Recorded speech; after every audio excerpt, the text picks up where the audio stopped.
Hey, Ben, I remember a few months back when my kid came to me, who is a pitcher. He's 10 years old, and he came to me saying that he was starting to have discomfort in his elbow, aka growth plate. And that's when I hit up my buddy, the creator of the kinetic arm. And I brought my son in there, and he gave my son the K2, the youth version. The kinetic arm sleeve is the first and only athletic sleeve designed to stabilize the shoulder and the elbow while throwing and swinging. So I can see how that was both preventative for him, took a little pain away, and then also helped him heal and recover. And it helps their mechanics. His form's better. The kinetic arm, there's really nothing like it. It goes beyond compression, and it's actually proven to reduce arm stress. It is the only movement arm brace that functionally stabilizes the arm while in motion. And that's really where you get the damage, is by repetitively doing the same thing over and over again. I don't know how it works exactly, but I do know it works. So check it out. You can go to thekинeticarm.com, use promo code ManFUzed, ManFUzed. You'll get 10% off that way. Or you can get the link in our episode descriptions on the podcast.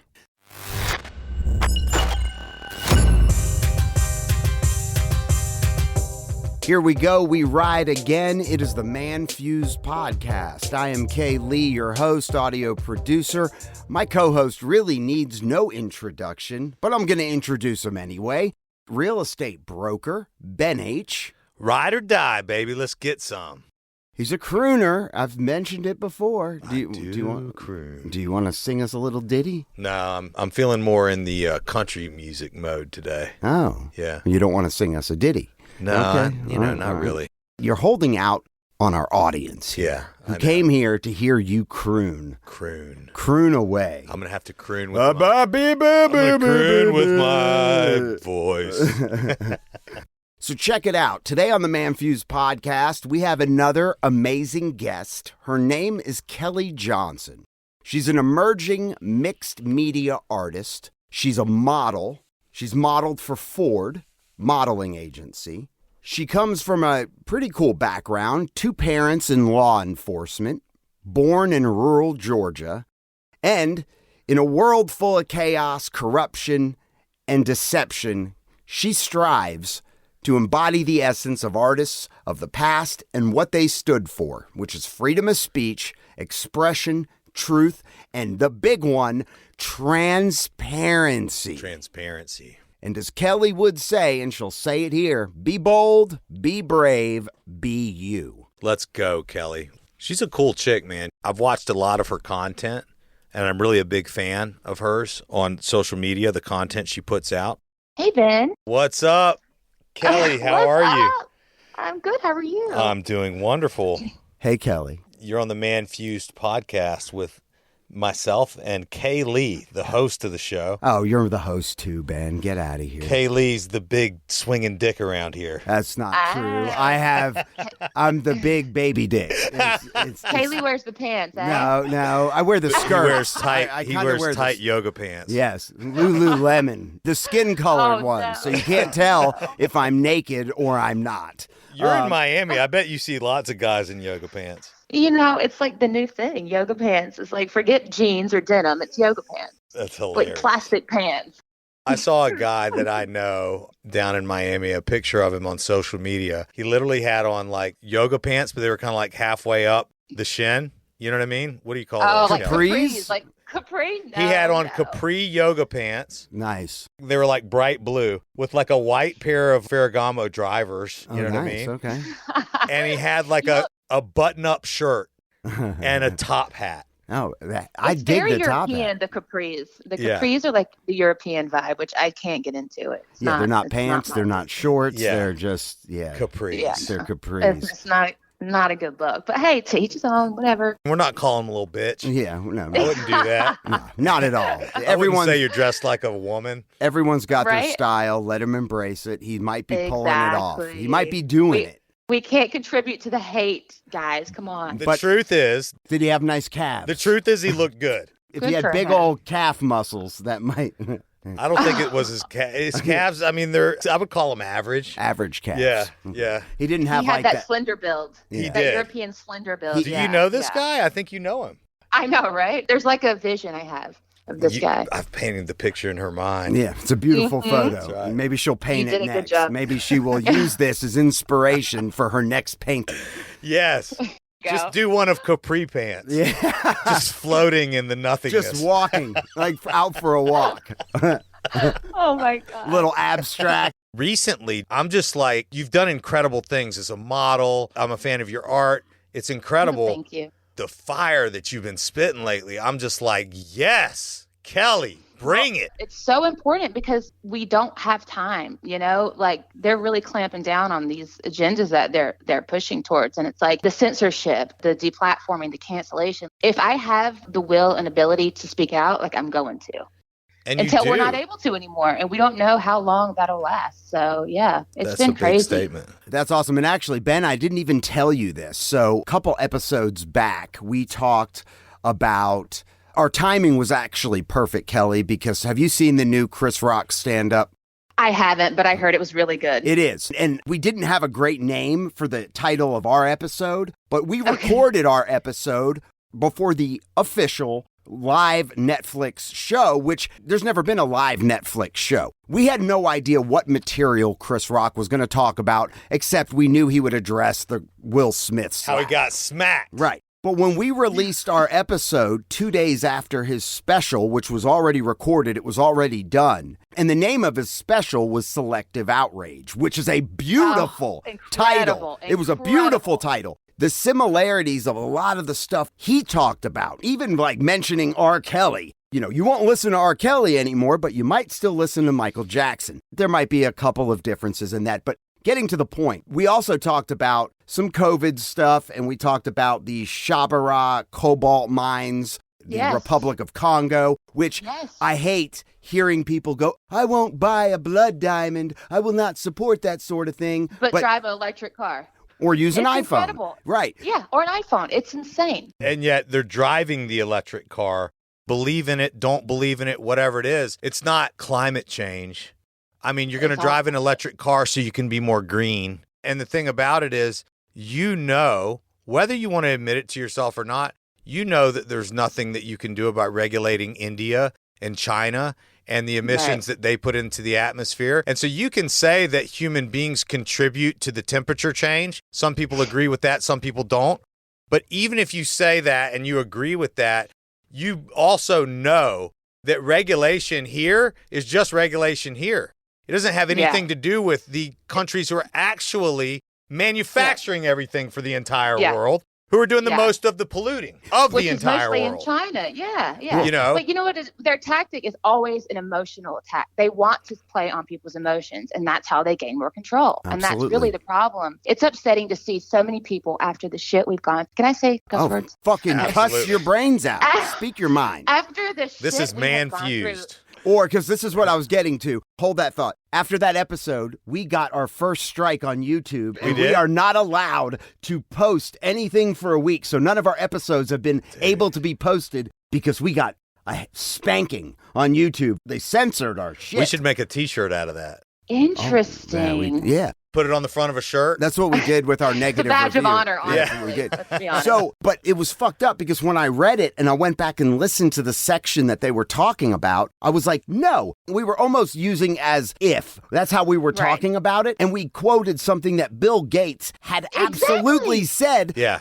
For sure, when I appeal this, they're going to take off my strike. Right. No, they doubled down and were like, fuck you. You are suspended. And I was like, damn it. You suck. So they can talk about it, and the mainstream media can say these things, but we're not allowed to talk about it. Right. We get deplatformed and censored and this. So then what does that make them and what does that make us? I mean, if that's the case, then who are they and who are we?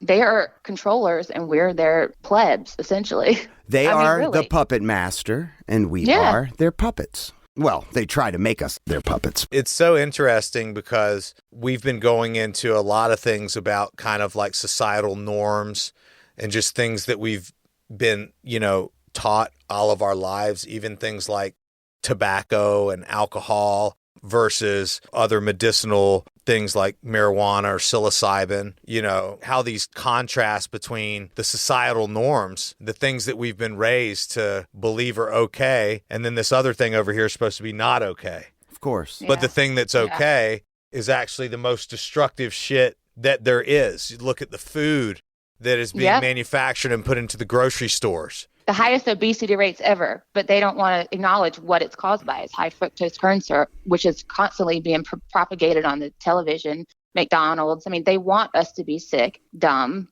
lazy. So we're completely dependent on the government, the slave system that they have in plan for us. Now, the obesity being the worst ever, but is that just in the United States? Because people in Europe don't seem as obese. They don't have the weight problem. But then again, their government, which approves their products, foods you can get here, they would never approve there in some instances. Like you can't get Cheetos, or I don't know if it's Cheetos, whatever. Like they just don't approve that shit. They've banned so many ingredients overseas that they allow here. It's almost like, when you think about it, this is deep, but it's almost like America was a total experiment. And it is failing. And it's all very much apparent to so many people, but so many people are still blinded by the fact that this is a crumbling empire. And that's my true belief. I have gone down such a rabbit hole and researched, and everything that we've been taught is a complete lie. This entire house of cards is contingent on us being ignorant to what they are doing.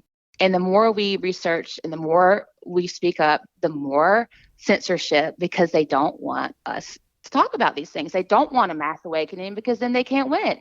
And that's the scary part. That's the scary part, is that people aren't asking questions. They don't care. They're so anesthetized by the consumerism that we've been force-fed our whole entire lives. They can't imagine that America will never change. How you can't see it is just beyond my imagination. It's crazy. And what you just said a minute ago, it's funny too, because if you think about it, America being an experiment that's crumbling, that's failing. At the same time, people from all over the world are still trying to make it over here, because there are some elements, and I guess it's all a comparison. If you're living in Iran and you're a woman and you don't have the right to go to school. You're already under authoritarian rule. Right. I mean, this place seems like heaven. It seems like you've arrived still, and then they get here and they're like, well, I guess there is that pursuit of the American dream, because people carve out whatever they want for themselves if they're hungry enough and if they play the game enough, I guess you'd say. Right. But it is a crumbling house of cards, and it's just fucked. And another thing is,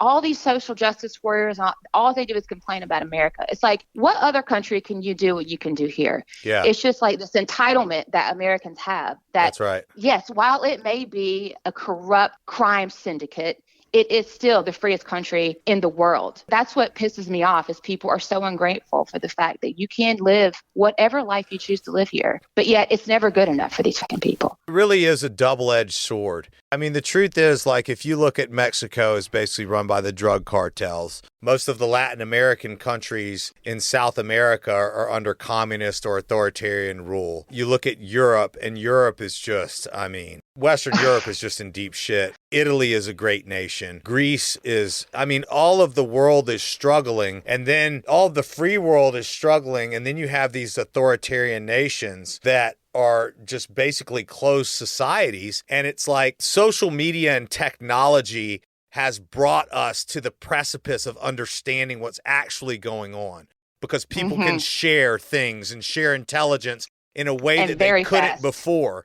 And so you have people like Andrew Tate, and you have people that can come out and speak. You have thought leaders who come forward and raise these questions, and and just regular people can say, hey, I was kind of thinking that too. And then you start looking into it. And so everybody is like an investigative journalist now. Yes. It can be. You know what I'm saying? Exactly. And it's great. It's great. But then that's why it's the top down. Now they're just hammering people with censorship, because they don't want us to talk about these things. That's right. The thing is that the more free we become, the more we figure out what's going on.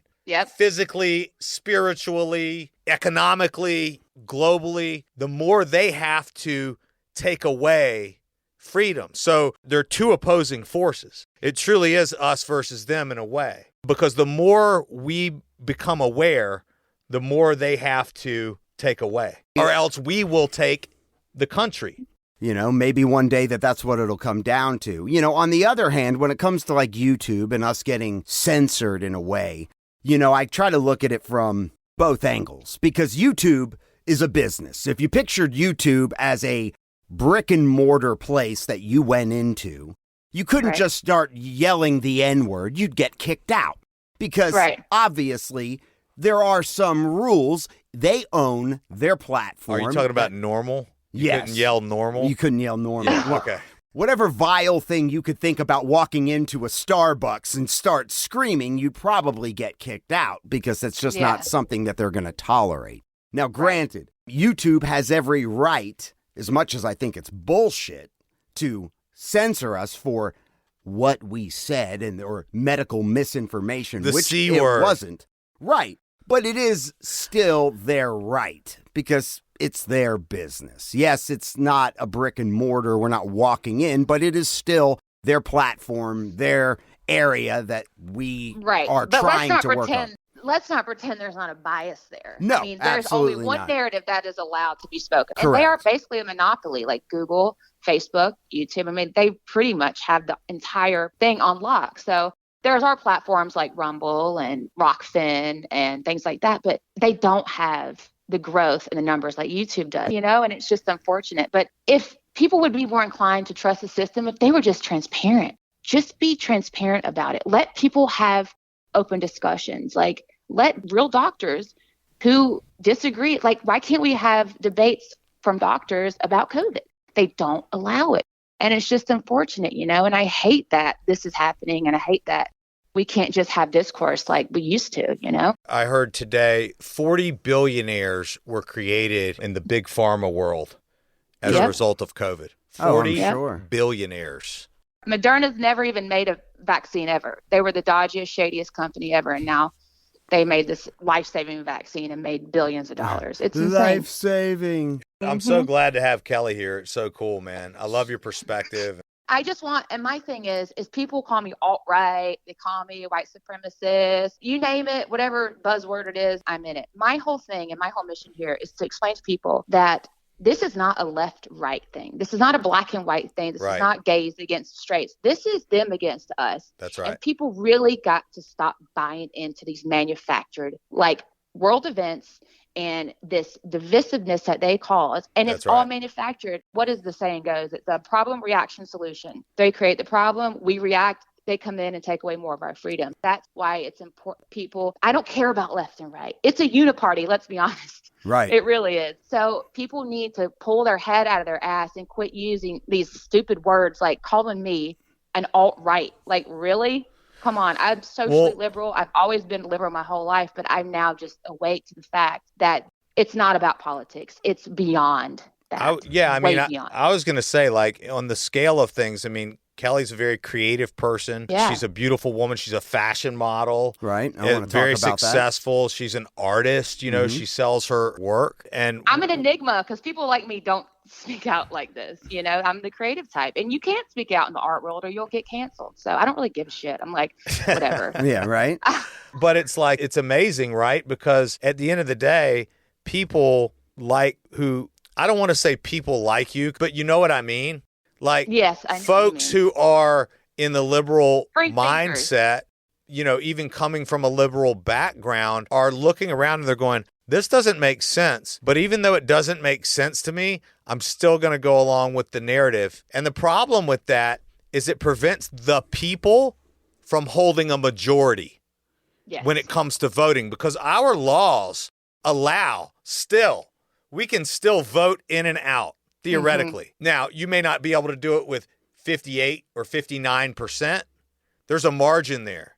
But with 75 or 80%, the people still rule our nation. But these individual people don't feel their version of sovereignty. They don't feel that. They don't feel like their vote matters. They don't feel like their opinion matters. So our country still, the laws are in place. The structural components of our democracy still exist. We have a Supreme Court which is all powerful and still exists, but there is so much criminality in our political system, and they've taken control of the voting apparatus.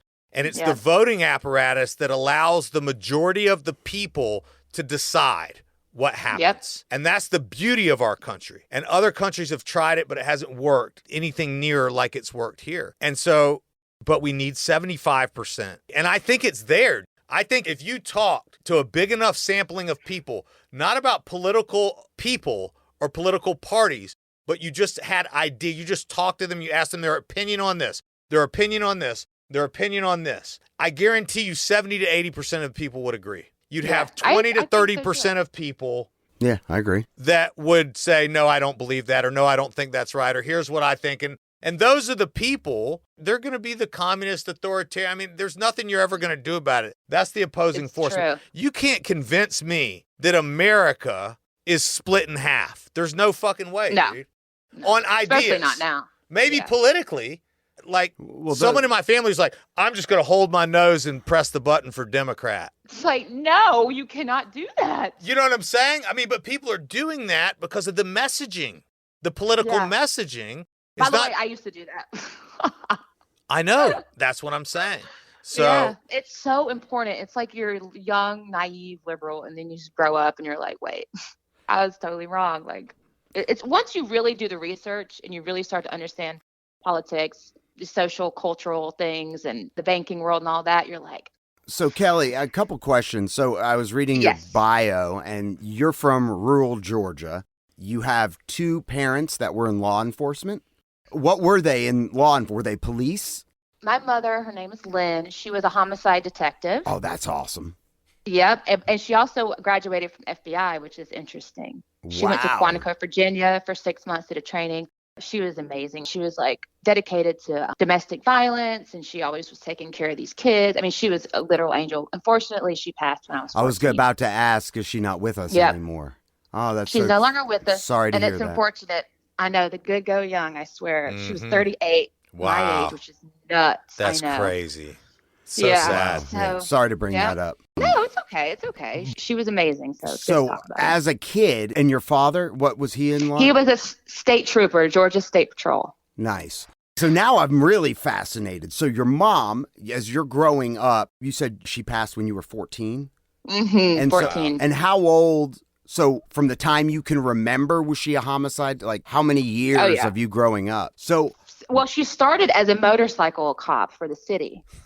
And so she was doing that at 18. So as long as I know that's her, awesome.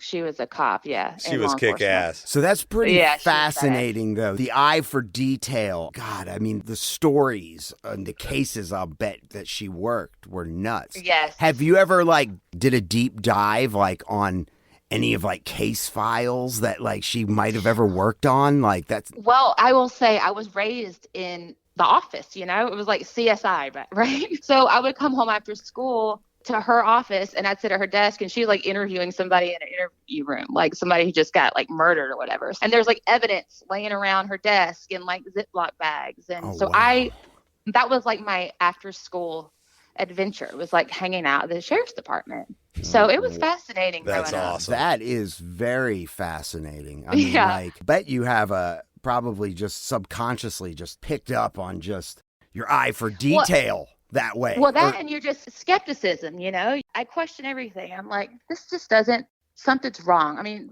the beginning of March 2020, when all this happened, my instinctual heart was like, something's not right. You either have it or you don't. I think all of us here probably agreed with that. I mean, you can argue, but it's just, there's nothing we'll ever be able to do or prove to say the contrary, anything different than what the narrative that's being spun. And it's really funny too, because out of all the stuff that, continues to come out, there's clear signs that, look, they were saying this and this was going on over here. And it's but still their narrative is almighty powerful, it seems. Well, I like Yuri Bezmenov, the KGB defector. He said it perfectly. These people will not understand what's happening until the boot is on their neck. That's when they'll start paying attention to what's happening, because they can't possibly imagine that this would ever happen to America. And that's the sad reality of the situation. That's a big difference from where I'm at. That's for sure. Yeah. So have you been an artist your whole life? Well, I have always dabbled in art, but I was always surviving, working. I'd lived all over modeling. I've been an executive assistant. I worked for hedge funds and like Hollywood, and I kind of dabble in all of it. So I never really had the time or the means to do art. I mean, it's expensive. Yeah, canvases and painting. It's not a cheap thing. So I left LA in 2020 and I moved to Florida because obviously like it was the only place to live right. as far as like freedom is concerned. Right. And so I just started doing art again, and it's actually been pretty good. A gallery here in Fort Lauderdale, Mac Fine Art. She's great. She's got galleries here in Jupiter and Delray. No way. That's awesome. Yeah. Yeah. And then That's so cool. I signed a 3-year contract with Ford Models in Miami and Chicago. When did you do that? Recently, or is it? Recently. I've always been with an agent prior whole adult life. And then recently I signed with Ford, which is funny because I was with Ford Models when I was like 14. So I've actually come full circle. Ford is good though. Crazy. They're really good.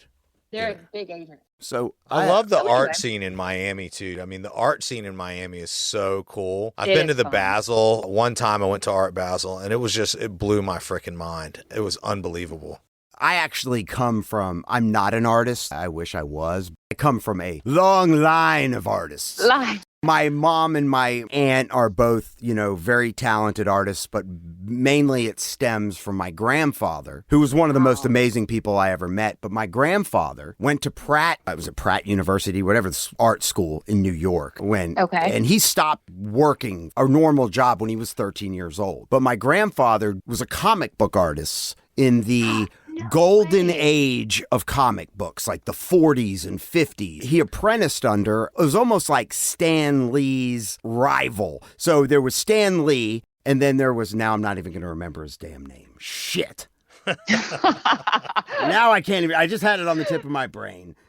There was another guy, okay, that he drew for. They did collaborations with Stan Lee, but my grandfather was just an amazing guy. And when he passed away, I mean, the amount of art that he left between like old comic books, storyboards, cool stuff too.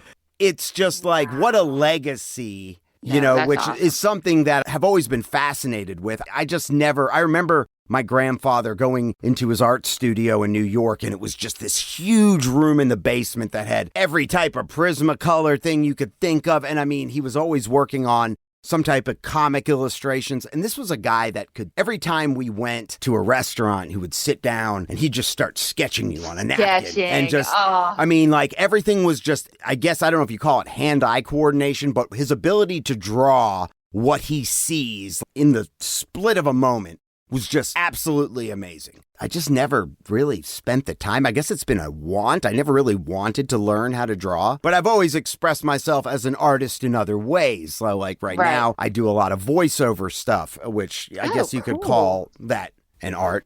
For a long time, when I dropped out of high school, I got a job as a body piercer. So I worked at a tattoo shop for like 8 years, surrounded by nothing but artists. So, and I looked at your work. I've always said I might not be an artist, but I definitely have an eye for art.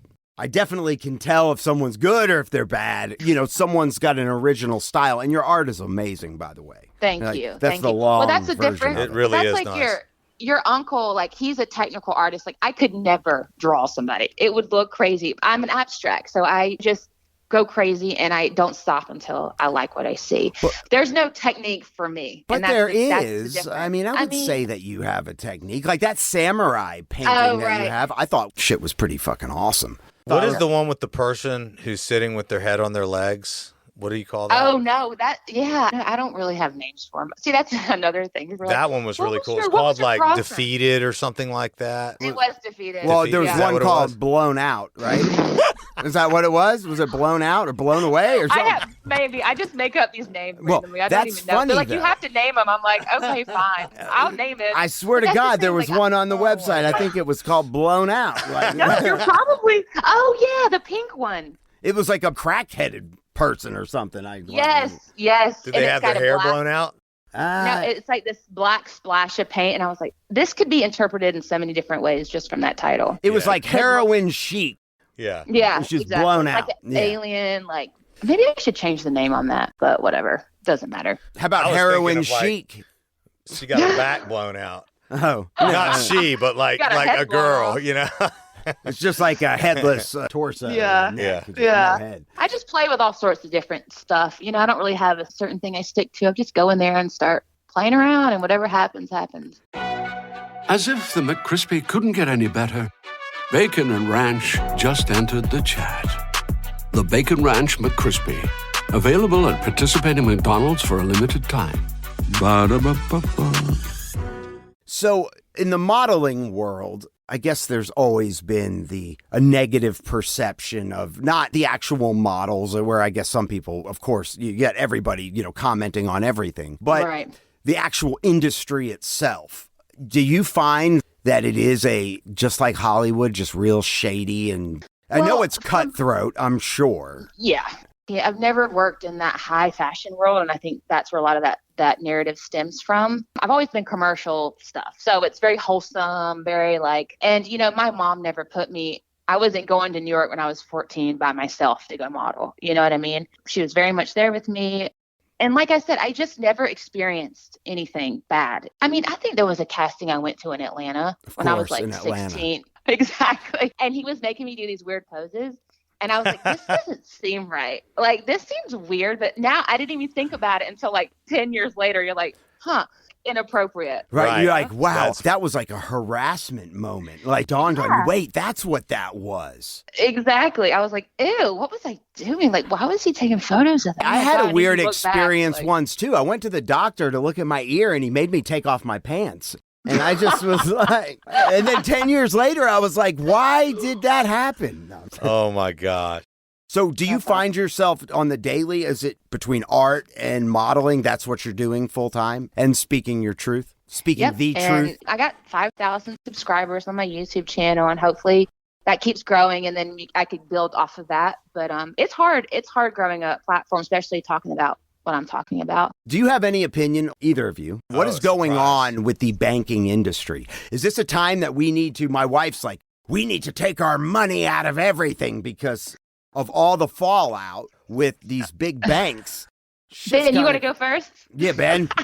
I know you know something about it. What you have is, and everybody knows this, banks are leveraged 100 to 1. For every dollar they have $100 lended out. Right. And you're supposed to have those dollars on hand, but they have 100x negative dollars on hand. So they're betting on the fact that they're only going to need, let's say, 10% of those dollars at any given time. So what happens is when any bank right now, if everybody goes and pulls their money out, they're going to fall. Any bank. So if you're not aware of that, you should be. The bank where you have your money at, if let's say 50% or more people go to pull their money out of there, it's going to collapse. Okay. Right. Now, up to $250,000, you are federally insured. So up to $250,000, you're federally insured. So a lot of people have been calling me about this, and I've been telling friends and clients, I'm just saying, listen, don't go pulling a bunch of money out. Separate your accounts into $250,000 chunks so that you're protected. Yeah. If you're under $250,000 in any particular account, you're completely fine for now. And then at the same time, take a lesson here. Because the truth is, if there ever is a big bank run, your money won't be available. And you'll have to be reimbursed by the federal government at some point in time. So have a plan, have some backup, have some silver, have some cash, have some bullets, have some coffee. You know what I'm saying? Be prepared with the things that you're going to need in the event that anything fails. Like, what are you going to do if electricity falls apart? Every system that we rely upon, including the banking system, is absolutely contingent upon full participation.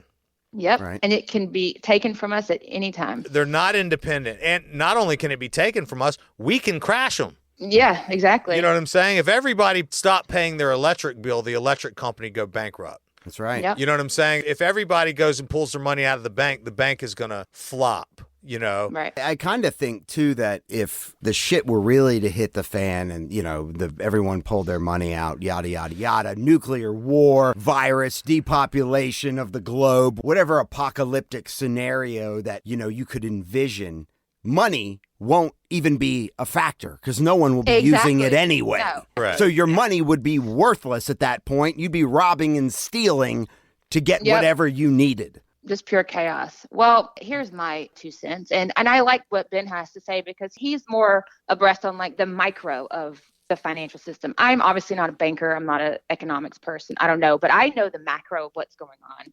At least I think I do. And it is to bring in the central bank digital currency, which is a complete and total, the slave dollar is what I call it. They'll have complete control over everything in your life. And that's when it's game over, right? That's when it's like, okay, we lost. They can turn off like social credit system in China. And that's exactly what they're trying to implement here. And it's a slow burn. And it's, again, the Hegelian dialectic, create the problem. So maybe they're creating a banking collapse. As we know, they did Event 201, which was 5 months before they declared a pandemic, which was a pandemic simulation by the Johns Hopkins That's right. medical thing. And then they had Cyber Polygon, which is another simulation of a financial crisis or system crisis, a hacker that's going to take down the whole financial system. And so who's to say they're not going to do that? Absolutely. And then we just had catastrophic contagion event, which is another simulation by none other Bill Gates and Johns Hopkins. And they're talking about another pandemic. And so these things are all planned out to eventually bring us to our knees and beg for them to save us. So that is what I believe they're doing is a central bank digital currency, the slave dollar to control us. So what I do, I keep money in my bank to pay my bills. And that is all. And everything else I have stored away in that and in gold. I have lots of gold that I obviously not here at my house, but I have it stored away in a safe space. That's like the only thing I feel like we can count on is gold, you know? I mean, they took us off the gold standard, and that was the only thing that was backing up the dollar. And now, and then we just had the central bank buy the most amount of gold in Q3 of last year than they have since took us off the gold standard. Yes. So the central banks bought 400 tons of gold Q3 last year. What does that say? Do they know something we don't, you know? It says gold standard is really still the ultimate standard, which is interesting because gold is of the earth. It's a mineral, you know. It's crazy. So I prepare. People call me crazy. They're like, I prepare. People call me a prepper, which is fine. I was about to call you. I was like, you're a prepper. I think that's awesome. Yeah, but guess who's not going to be with their fucking tail tucked between their legs and shit hits the fan? Like, don't come knocking on my door. Don't come wanting to borrow some milk from me, motherfucker. Yeah, you ain't got it here. Exactly. Like, I can say I feel the same way that Kelly does, and I think you're absolutely right. You know, I'm sure you're tuned into what's happening at the World Economic Forum. Yeah, oh, big time. Yeah, and so, I mean, what do you think about, there's a big initiative in the World Economic Forum called Reset 2030. Right? Yep. And I have all the books here. Yeah. And so, I mean, what are your thoughts on that with what Klaus Schwab is doing, the 2030 reset and the World Economic Forum? It's to eliminate complete your sovereign rights as an individual in the United States. They want to obviously have a global, like a new world order, a one world order, but I don't think that's going to happen. I don't, but they're going to try their best. So you have the Agenda 2030, which, you know, they say you'll own nothing and you'll love it. They say by 2030, I think even the CEO of GMC stated there will no longer be private car ownership. They will only be making fleets of cars. You'll live in 15-minute cities, which they're already doing in the UK. You're not going to be able to just drive. Let's say you wanted to just get in your car and drive to California to see somebody. That's no longer going to be allowed. And these are the types of things that people need to understand. I have the books right here, and I read them and I understand what these agendas are. And everything is a step in a ladder to push these agendas ahead. And that's what people don't understand. You have a computer, you have access to information. Why are you not educating yourself on what's happening? Because you want to be pacified. So why wouldn't you be able to drive to California? What's the thought behind that? Like the 15-minute cities, which you said that they're already doing in the UK? It's based on climate change and carbon tax. It's all phrased. It's that they use this language, subverting language, to make people buy into a system that all is a top-down control. It has nothing to do with climate change. It has nothing to do with safe and effective. It's all about power. But how are you going to sell this to people? Well, you have to sell it in such a way that people are going to be like, oh, well, I'm doing it to save the world. Right. I'm doing it to save the planet. And it's complete bullshit. And people don't understand. So like they're saying like, okay, so because of climate change and our ozone layer, That's right. and We've all got to do our part. right. So therefore they're And not it'll going to happen allow, slowly. but they're not going to allow you to travel because of the carbon emissions. That's right. Exactly. You'll be taxed on the air that you breathe as a human on this planet. You'll be able to do it, but it'll Yeah. cost you an ass load of money. Just the driving tax, the carbon They'll tax you with tax. a Where are we complete going on carbon. vacation? We're driving. Planes, forget about it. And these things, what people don't understand is these rules and regulations would not be bestowed upon the elites. They will be bestowed upon us, the plebs, what they call us useless eaters, and we're taking up their resources. Oh, We're their nothing to these people. resources, right? Yeah, their resources. So they want to get rid of the little people like us if they can thrive and The and, commoners. That's right. That's right. Yes, exactly. Bring I in forget the the guy royal that said fool. that. It's so funny you said that. I read an article yesterday that quoted that quote that they're useless eaters. And I forget Yep. the guy's name who said it, but he's like a billionaire. Well, they are. Well, like Zebranov Brzezinski There it is is. one of them that coined that term. Yeah. Like, and guess what? That's it. He was Obama's advisor. Right. Like, people don't understand Obama is not your savior. He's one of them. He worked with Obama and he worked with George Bush Senior. Like, That's he's right. the worst guy ever. So it's like A people just need useless to understand. eater. So that's Yep. just somebody in their mind that is just consuming resources, Yep. consuming Yeah, that offers you are nothing nobody. to society other than their consumption, Yep. basically. Yeah, and we live in a consumption-based economy. Of course. Everything is consumerism. Everything is about, how nice your car is, how nice your clothes are, how much money you make, what you got, what you have, how wealthy you are and all those kinds of things. And that's not really going anywhere. But like my mind is split on this paradigm because the truth is I still have hope for the people. Well, you have to. I have hope that we're going to be able to change the course of it. And the only way we will is if the people take control of the tools that are required, because it's like Donald Trump said, we have all the tools. We've got everything. We've got everything we need to do whatever we want. But if you put it in the hands of the wrong people, they're weapons. Yep. It's like an airplane. One of the most. That's right. Yeah. The United Yeah, States and of you America cannot- is still the platform for freedom on the global stage. The Liberal Party has been hijacked by authoritarian communists who are World Economic Forum, Klaus Schwab Supporters. globalists, Mhm. and they are in power in the Democratic Party, and they are lying to the constituents. And the way that they Exactly. do it is they take advantage of disenfranchised people and they feed them bullshit Exactly. Yes, Ben, you nailed it. to That's get the exactly votes. it. You know They what I'm don't saying? give a shit about these people. They Oh. don't care about blacks. They don't care about trans. It's even worse than that. They hate them. Exactly. It's And even they're worse being than they don't used. care about them. They despise them. It's crazy. Yeah. People really need to watch the Yuri Bezmenov video. He did it, I think, 1984. He was a KGB defector, and he talks about how a nation is destabilized. And he talks about how the United States, which has been in the works for 50 years, they've been destabilizing this country. Yeah. And all these people that they're propping up, these transgender people, and by the way, live your life. I don't care, but you're being used. They That's don't right. give a shit about you. So people need to watch that video. That's right. And learn about what's happening. If you are a marginalized, disenfranchised, and you're supporting the Democratic people that continue, it's somebody new or it's the same person. I don't care if it's Chuck Schumer or AOC or any of these people. They've done nothing for their people. They've done less Zero. than nothing. But They've they destroyed. say that, we're going to do this. Well, and just like every politician. But If they they actually would have done nothing, it would have been better. Right, Let's put right, it right, that right. way. They do the exactly. opposite. Yeah. Like literally. And these Yeah. are facts. I mean, this is not a theory. These are facts. These are These are actual facts. facts that you can Yes. see if you just look.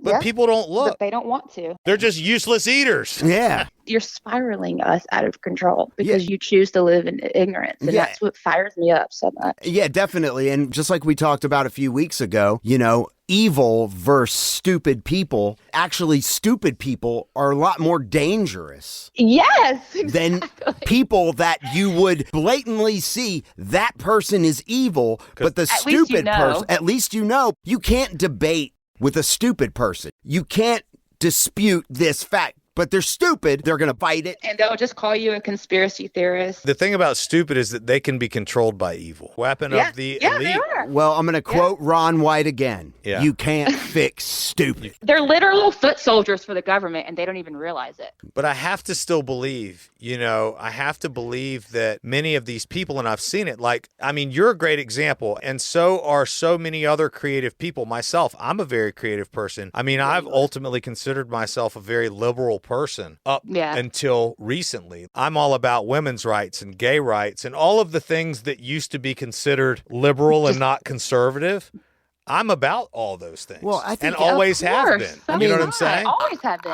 Like you said, they've weaponized it now. Everybody should have the same exact damn rights as everybody else. People are people. We are all the same. We're playing a game of trading faces. Basically, everybody is the same. We all have the same wants. We all have the same desires. We all get down. We all get depressed. We all get sad. Yada, yada, yada. There's really no different other than your background of where you were born into. And that's right. And so it proves that people like Kellie, it proves that people, they're just sleeping. And I'm not saying you were sleeping, Kellie. I'm just saying that you literally come from the world where you're like in the hive of the liberal conversation. It's groupthink in its highest form. It's crazy because you don't want to be called a white supremacist. You don't want to be called a white ring, whatever. So they weaponize these words to shut people up because nobody wants to be called these names. Deplorable. You have to have courage right now to speak up because it's going to take a thick skin to fight against what's happening because I have lost most of my friends. Most people that still talk to me, it's very far and few between. They don't know and they think I'm nuts or they think I'm alt-right or whatever. People that have known me my whole entire life know I've always been a proponent for truth. I'm a good person. I never want harm for anybody. Yes. And now they think she's crazy, like she's lost it. I think more than ever in our history being in our age group, like you've never had, I feel like the opinion when Donald Trump was elected and just the polarizing watch relationships just break apart, this fighting over just because they hate Trump.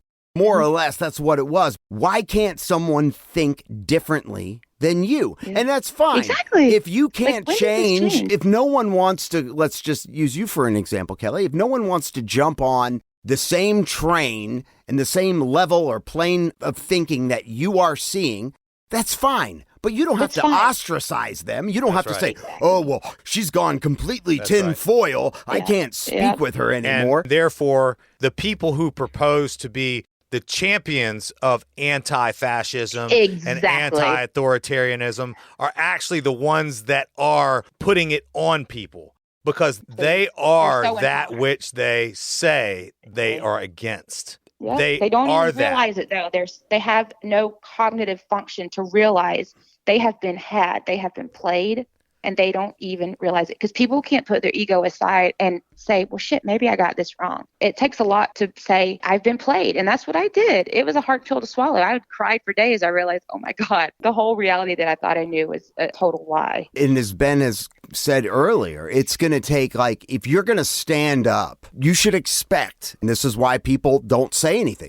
They don't want people to think bad of them. They don't want they don't have the thick skin, but they don't want the fallout from friends and family. What will they think of me? And what will that? So instead, I'll just tuck my wiener in between my legs and I'll just conform with silence. Exactly. Silence is compliance.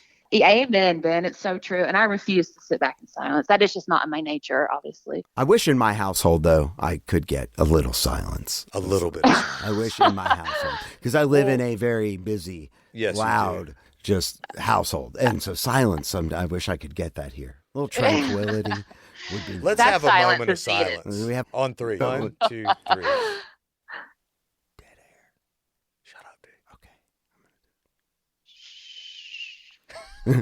We couldn't do it. We can't even do it. It's impossible. Sorry. It's okay. One day there'll be silence. Ultimately, we have to pray that people will wake up, that people will hear something, that people are going to hear something that causes them to say, hey, you know what? I am for liberal things. I am for rights. I am for human rights. I am for all of these things. And yet at the same time, I also am going to stand up for my family. I'm going to stand up for my country because this is wrong.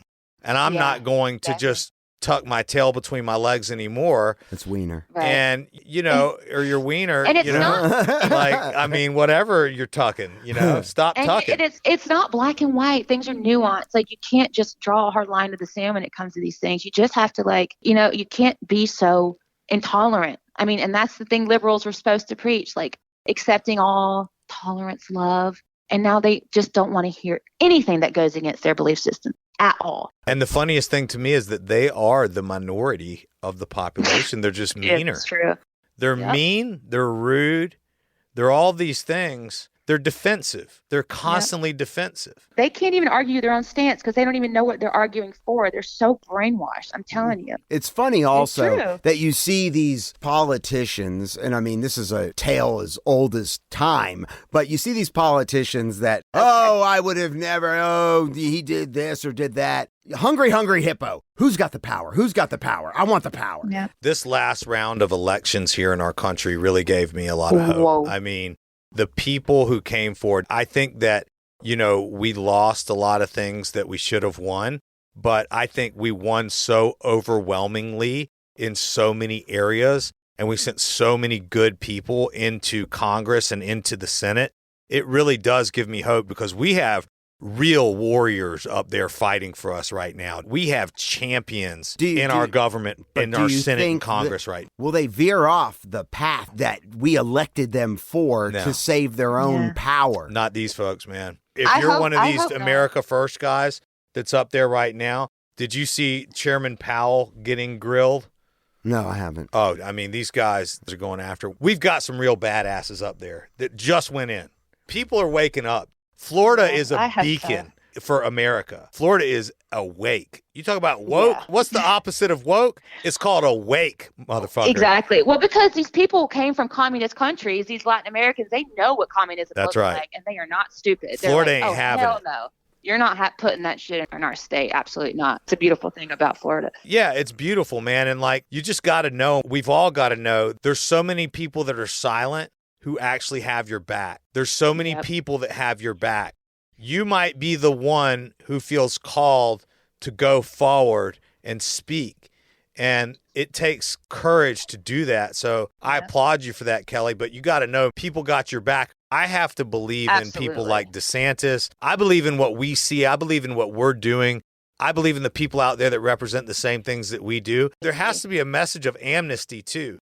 We have to have a message of amnesty for people to come over. You can't browbeat people who say, That's true. I want to talk about this, or hey, I'm open-minded to this, or hey, I've got a question.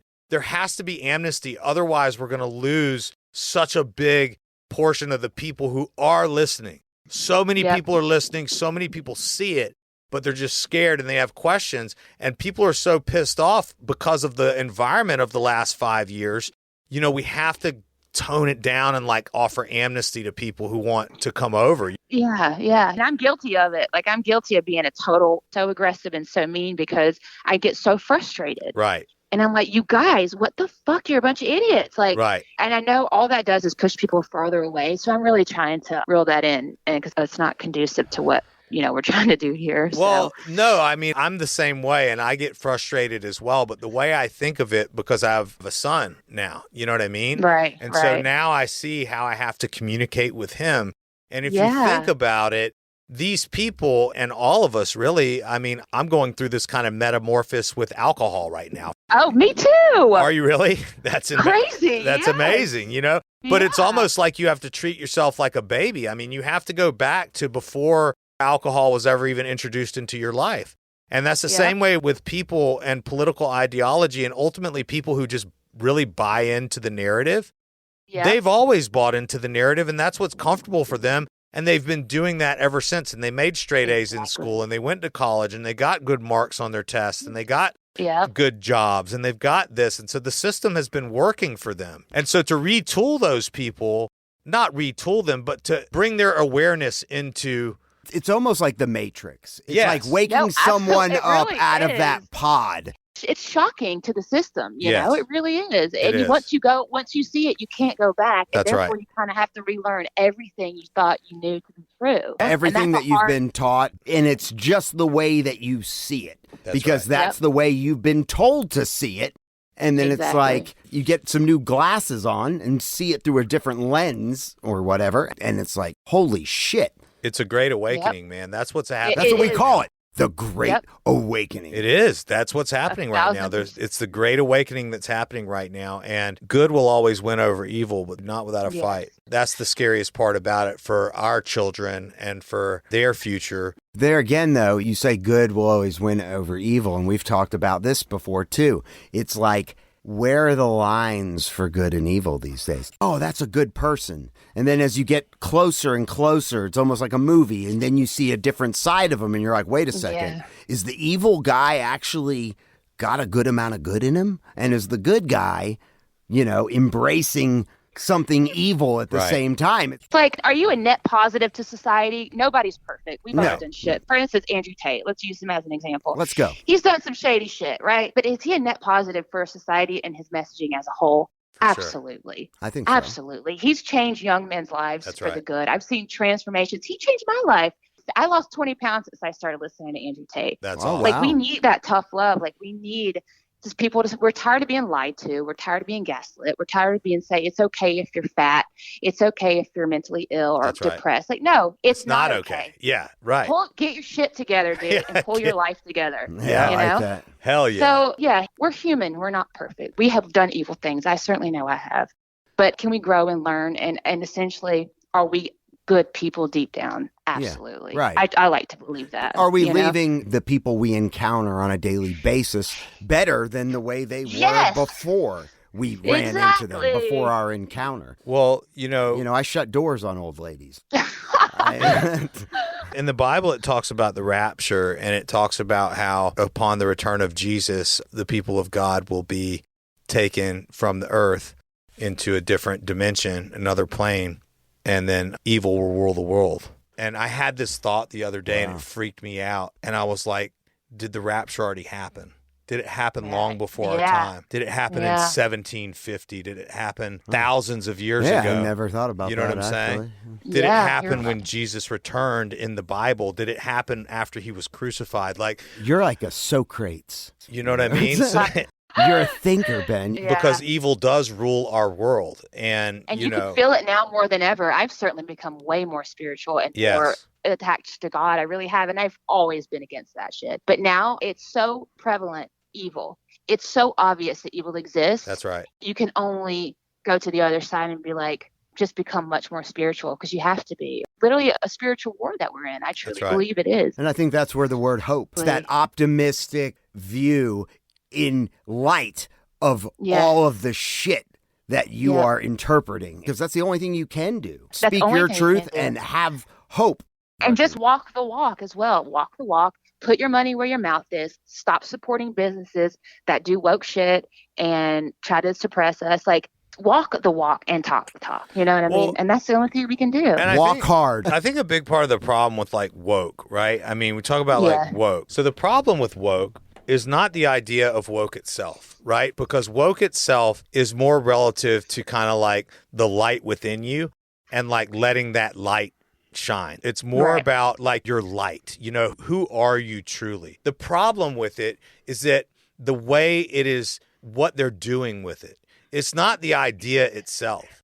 The idea of wokeness is a good idea, but it's I what's agree, being yes. done with it that is so divisive. That is the dichotomy. It's hard to watch people being taken advantage of. It's hard to watch Exactly. people who are following a narrative which is absolute bullshit and Yep. which is so destructive and which is actually counter to everything that they believe.